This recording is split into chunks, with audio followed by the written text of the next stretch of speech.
Hello, hi, welcome, Gavaza, all the way from South Africa right now. You're looking glamorous. I hope the weather is so nice there. Here we're getting the sunshine slowly, slowly by slowly.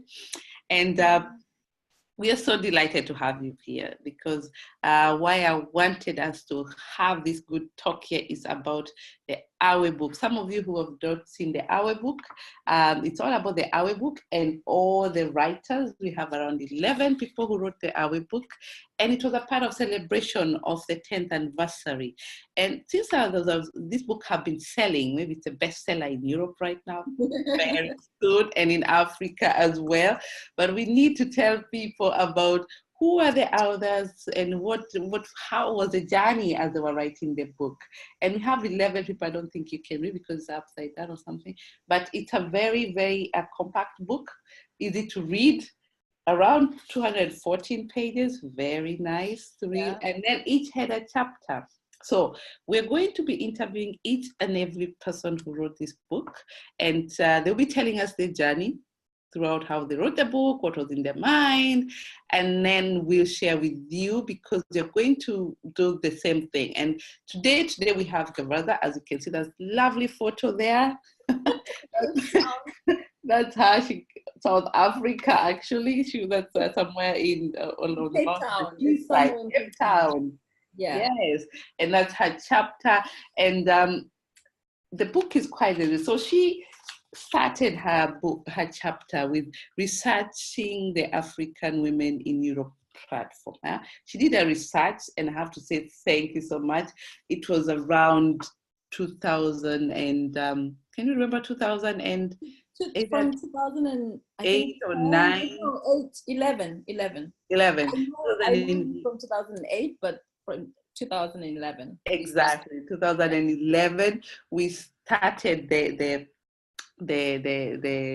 she actually did a research on our organization for her degree, master's degree, and that time, PhD. It's a PhD. Sorry, so the PhD, exactly. Thank you for that's how important this organization is.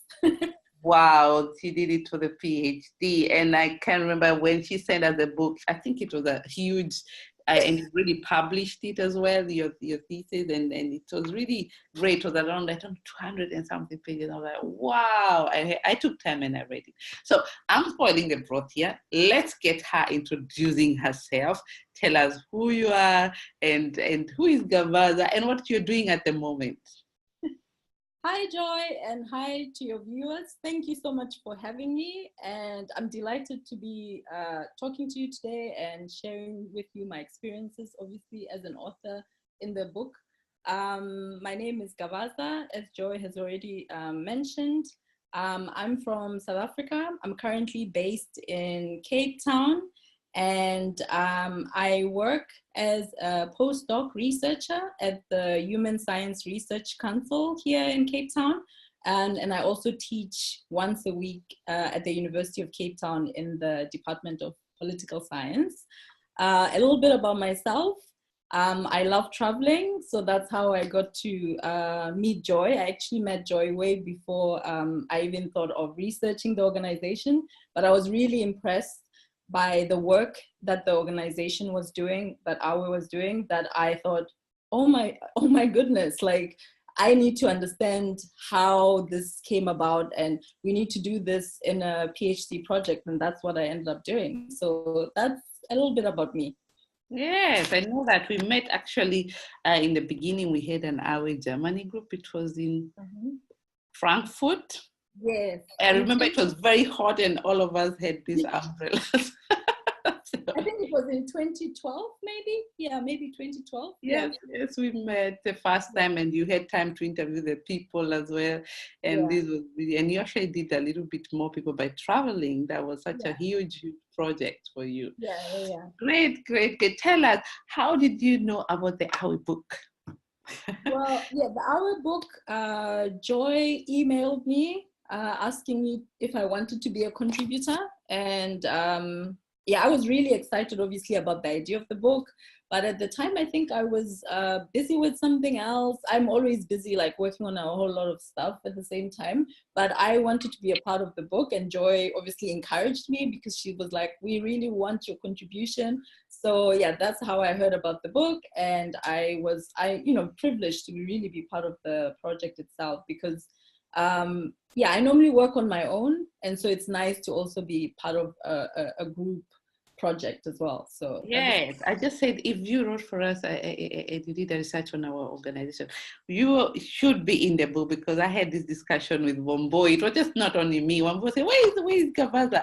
We have to get her. She has to be in the book because she did a research on her. And then I remember we had this big, after you sent us they said, oh, this is a good one. We'll put in our book. I said, oh no, it's a book on itself. No, Gavaza, you have to cut short something for us because the chapters are only, some of us leavers, the chapters are only 15 pages.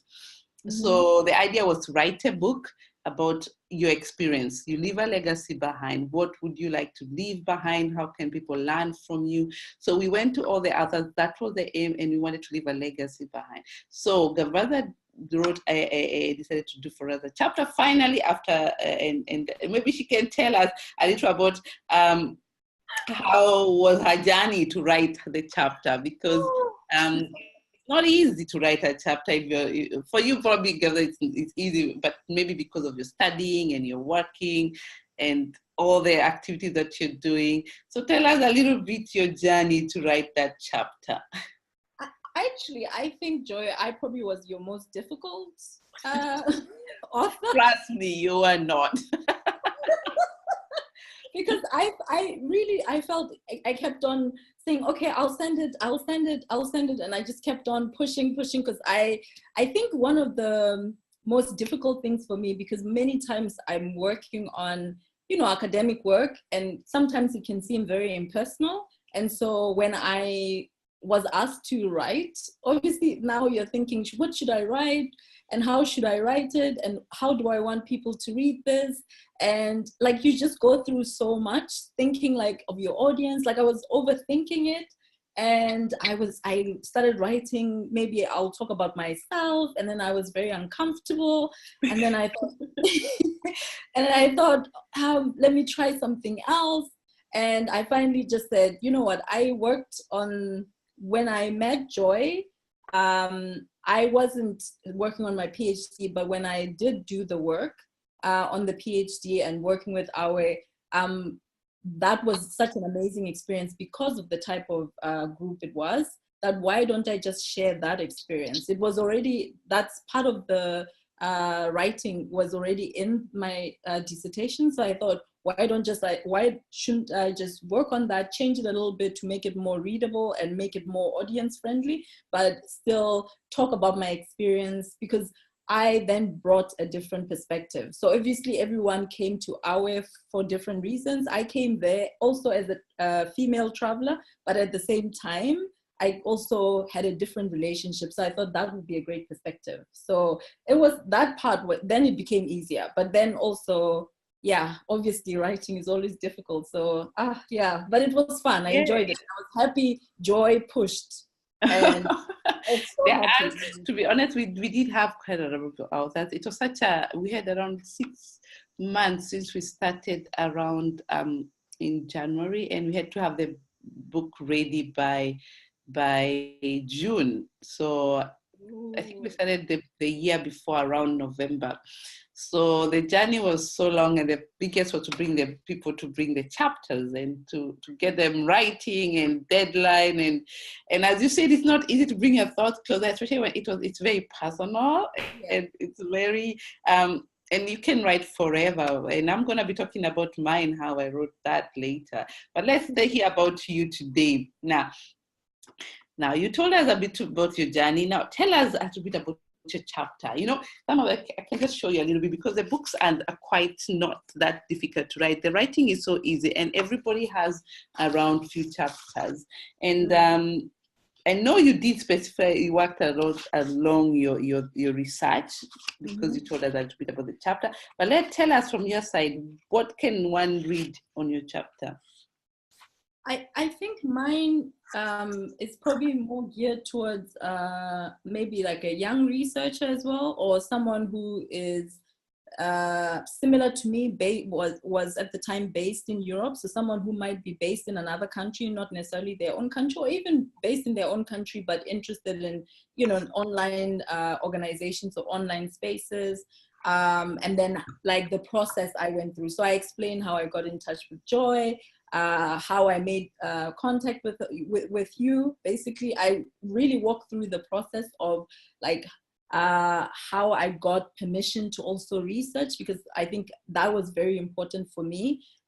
With research, you can do it in two different ways. You can be covertly in the space where no one will know that you're actually doing research and then publish your work. And you can also do it the way I did, which was to be open and ask for permission. And I think each person can decide, but for me it was important because I saw the group and the people in the group as friends and family. And so I wanted to be as open as possible. And I thought it was really, if you'd said no, I would have just not done it. But I knew that you would be supportive because you were supportive of all, like the space. That's why I was so drawn to AWE, because when you entered the space, it didn't feel like you were online. It was like so encouraging. Like someone came up with an idea, everyone is there like, oh my gosh, we love this idea, do this, maybe you can do that. Like there was just so much support. And I really wanted to understand what it was that created this kind of support online, where people were not seeing each other, people were not talking like we're not talking to each other physically. So I think that's, and so I walked through that kind of experience of, you know, making contact with Joy, and then how I did the research and then the writing process. So anyone who's, you know, a researcher, master's student, PhD student, who might want to do research online, they will learn a lot. But also I think learning how to be part of AWE, you know, like learning how to be part of an online community, because that's what I learned.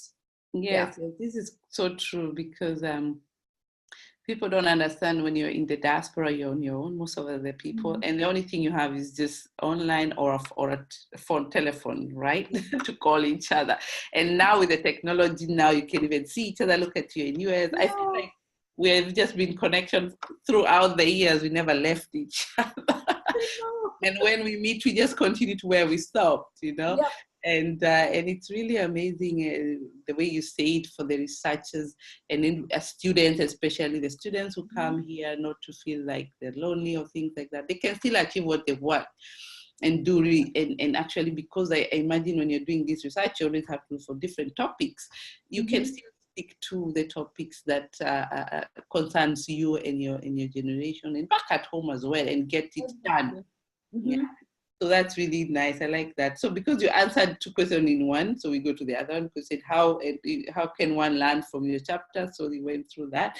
So tell us how our book, now that is out, we couldn't believe we were authors. We were all celebrating. Yeah, we are now out of the house once the book is out. It's such an interesting feeling once you see the book is out.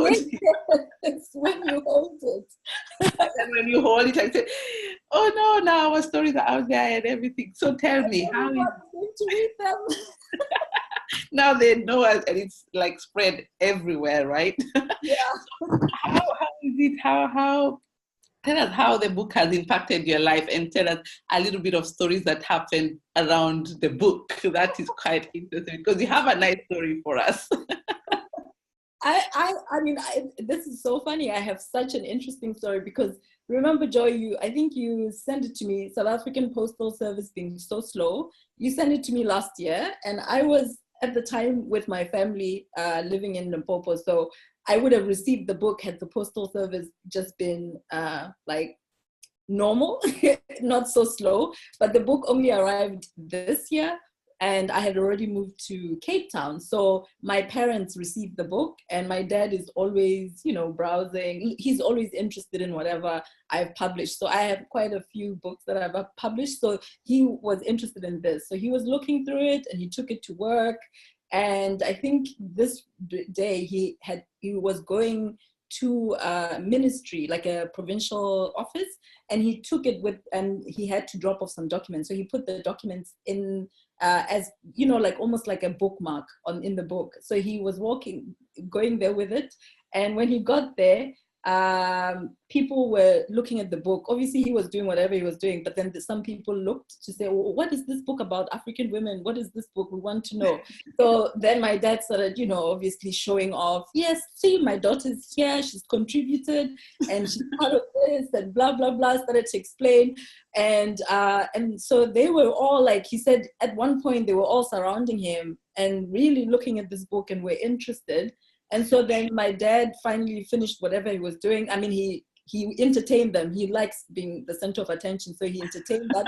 Such had to do with the daughter, of course. Yeah, of course. And then he left to go back to work. And he said, like, at I think 5 o'clock, he finished his work at 5:30. He said at 5 o'clock, he just saw this group of women.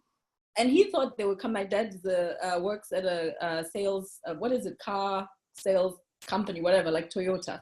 And so then when he thought maybe they were coming to buy a car, and they were like, no, we're not here to buy a car, sir. Like, we're here about your daughter, like the one who published here, this book. We are interested. We want you to, we want her to be nominated for, I think it's like a provincial award, like a young influencer type of thing. And because she's published, I mean, we're interested in the kind of work that we are always awarding entrepreneurs or, like very like different kinds of people, but we're like politicians maybe, but like we don't have someone who's published a book and is from our province and is at this age and published in an like overseas like this. So we really want to meet her. So my dad obviously was very excited. So that is the story. It's been like, I'm now waiting to see if I'm going to make it through to the next round, I guess, of this nomination. And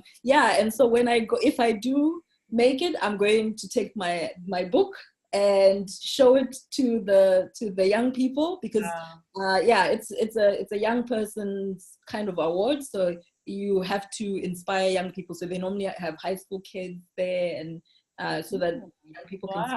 So yeah, let's see what happens. I'll keep everyone posted. That's already a story on its own, It's just interesting, and how the book can really change. And we have been seeing these a lot. The feedbacks we're getting from people, it's amazing, and how they have really embraced the book. Yeah. As writers, we were just writing our own story. Sometimes when you're writing, you're thinking like, who will be interested with my story anyway?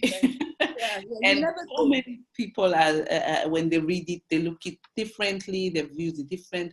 And even I get so many people from Europe, which is not only the African women or men. The European are amazed, some of the stories that they've never had things like this. They can never imagine it happening. So it's changed everybody's concept of way looking about people migrating to one country to another. We have similarities when you move to one country, but our culture is sometimes very, very extreme, right? Yes. And you have to really change, and you hit the rocks really hard when you come in here in Europe, but you still figure it out and you dust yourself and off you go. So we have very, very interesting stories which will be coming back again to talk about how the book, because I want us to keep on the track. So let's see. Why should talking about how the book is, what do you think? Should people buy the book? I mean, if my story, just like my dad being able to get people so excited about the book, just from him holding the book, you can just imagine the kinds of stories that are in there. If there are 11 authors in there, people need to buy the books. I think not necessarily because the book tells stories about African women, or it's from our perspective. I think the fact that it's almost like to celebrate, but sometimes buy the book in celebration of the courage that it takes for women to speak up. Women are not allowed to speak. We tend to be told to keep quiet. And we're told we're silenced in different ways. And so when women are very courageous and put their stories out there, and like we said, it's always scary to tell your story. Why should my story be important? And I think we are told that our stories are not important and should not be told. And so I think that even just without content, to celebrate and to show your young daughters and I think sons that we should always speak, and women, you know, have a voice and should always speak, and people should be able to tell their stories, and the stories are always familiar even when different. So I would encourage everyone and anyone to buy the book, because it's just yeah, it's refreshing to hear the stories firsthand, but to also relate to the stories on another level. I think we relate to the people writing the stories, the authors. So yeah, I would say we are getting a second chapter, volume 2. So anybody who wants to tell them the journey is really cool and nice, but we get there at the end. We're going to have the volume 2. So anyway, just to touch on, do you have any other written books? You mentioned you do have other books too you've written. Yeah. You want to share with us what are the books you've written? Yeah, so most of my work that I wouldn't even say it's like a book. It's like it's like this, like a chapter in a book. So at the moment, I'm actually working on a book project myself, but this is going to be a longer, maybe like over 5 years of working on it. And it looks at digital activism, so online activism of women against gendered violence in South Africa. So it looks at how young women are using the internet to fight back against being silenced around issues of rape, the killing of lesbians, and also South African women who are married to men from other African countries. So I look at 3 different groups of women. I wouldn't necessarily think of them as groups, because people move between those different categories, but look at those kinds of violence. And because they're all very different, yeah, it's not necessarily, you know, rape is quite intimate, physical, and then also the killing. But then the xenophobia that women who are married to men from other African countries, that kind of xenophobia they experience is mental. So I'm trying to show how women are silenced in different ways in the South African context, and they are also being silenced by institutions that are meant to protect them. So I basically look at the foundation. Yeah, it's a critique around the nation and how the nation has been formulated in the African context and how it's working to silence women. Yeah, so that's one book that I'm working on, and I'm excited because it fits with the kind of work you're doing, because it's about activism. Yeah, and then I've written a chapter on motherhood from my dissertation. So from the work, I analyzed, because the AWE group really surprised me. There was a lot on motherhood, and so many discussions around motherhood. And that is really one of my favorite chapters, actually, the discussion on motherhood in my dissertation. So I contributed a chapter on that. And the book is on mothers and globalization. I think it's called Mothers. Oh, interesting. Yeah, so that's really cool. And I've written, I think this was not a book, but a journal, but it's like in a book format. And it's also from a chapter from my dissertation on AWE again. So most of the work that I've done, I think, most of the work that is in books is from my dissertation. And then what else? Sometimes I forget, but I've worked on a couple of things linked to this. Cool. Nice to know that. Hey, thank you so much, Gavaza. I think we've reached our minutes. Anything else you want to share to anyone? Just to inform to the people that our book is easy to get, where they can get it. You can get it from our website, www.africanwomenineurope. You can order it online. We can send it to you. We are also on Amazon, so you can also buy that there. And it's just as the way it's written, African Women in Europe. So, and it's so bright. I mean, you can't miss this color. I love the color. I also love the front page. I think it's beautiful. Yes, the painting that you see here is from one of our members with an act. Oh, wow. Okay. So she gave us this painting. It's called Vivian Timothy, and she will be here also talking about her work as well, because she's part of the book, because that's what we promised to do that. So everybody will be coming here talking about the book and also their chapter. And maybe you could give us the last word so that we share this out with other people. And anybody who have questions, please write them on our comments, and we will be able to see that. Gavaza can also write that, and then we can. So, what do you have? Any other inspiration you want to inspire the listeners? I actually just want to thank you for giving all of us really a platform. It's funny because the hour is called, Platform for African Women in Europe, but it really, you gave a whole lot of women like platforms. You've given them a space to showcase their different kinds of work, including me in different ways. And so for anyone who's listening, who is part of our or who is thinking of even being part of our or joining or doing any kind of work, this is a space where you will feel empowered without actually anyone doing anything specific. It's just that kind of space, and it's because of you. So I just want to say thank you, and I hope that the kind of work you've been doing will inspire other women to go out there and empower women without necessarily having to tell them that you're empowering them. Just being you and being empowered yourself has empowered others. So yeah, thank you. And thank you for this opportunity as well. It was nice. Yeah. Thank you, Gavaza, for being there for us this time. I know you're very busy, I'm lucky that you were there on time. And I remembered. I know, and I've been pinged you so many times, but that's really good, taking your time and also believing in us. And because without people like you and all the other members who come back and give us feedback, this is how we grow and get very strong, with this feedback. And whenever you ask somebody, could you do that for our, could you do this for our, and they are really ready to do it because they know what they got from the organization. We do it very openly. We leave the platform open to our members. Yeah. And now, right now, we are also waiting for give back, because after 10 years, we need to keep the organization, which is a private organization. We have our membership going on. So members can pay premium membership or online membership every year to support the organization, because without these expenses being covered, it's very hard to keep the organization. So one of the products that we produce is the book. As you can see, every book you buy, all that goes back to the organization to make sure that it's able to sustain its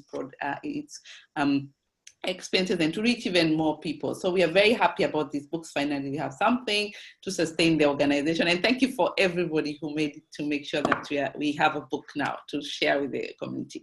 And we will be working quite a lot with the book. It will also be it will be audio, and we're also trying to have it on CDs so that you can listen, a little bit old-fashioned to the middle, but we'll see the best way to do it before we get audiobook. Is it called audiobook? Yeah, yes, it's going to be audiobook as well. Yes, yeah. And the next book chapter will be coming in next year as well, volume 2. And what is the theme for 20? Is it 2020? Yeah, that's a nice one. 2020. Yes, 2020. What is the theme for that one? Like that one is a surprise. It's very exciting. So we will keep it surprise. So thank you so much for listening us. So I wish you a good, thank you for joining us. And where to find us, as I mentioned, is www.africanwomenineurope. And my name is Joy Zenz, and I'm the founder of African Women in Europe. And I'm very supported with so many team members and who have been there to support us. And thank you everyone for being there for us. And anybody who is interested to know us, to reach out to us or to partner with us in any way, you're always welcome to contact us. So thank you so much and have a lovely day. Good evening. Bye-bye.